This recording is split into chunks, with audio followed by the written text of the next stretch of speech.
بسم الله الرحمن الرحيم، والصلاة على أشرف المرسلين. السلام عليكم ورحمة الله وبركاته. آدي أخيرا إزاي نحول الدهن الحيواني إلى سمن فلاحي 100%. إزاي هتجيبي بقى؟ قلنا كوباية كيلو دهن أو ليا، أي حاجة بقى، دهن حيواني بقري جاموسي ليا ليا ضاني، كله تمام. عليها كوباية زيت، ومن كوباية كوبايتين لبن. كله ليكي انت، حاجة مفيدة ليكي انت.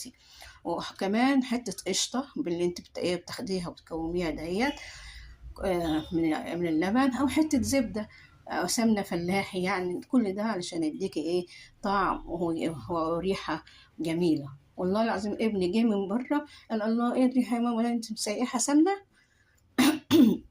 الله.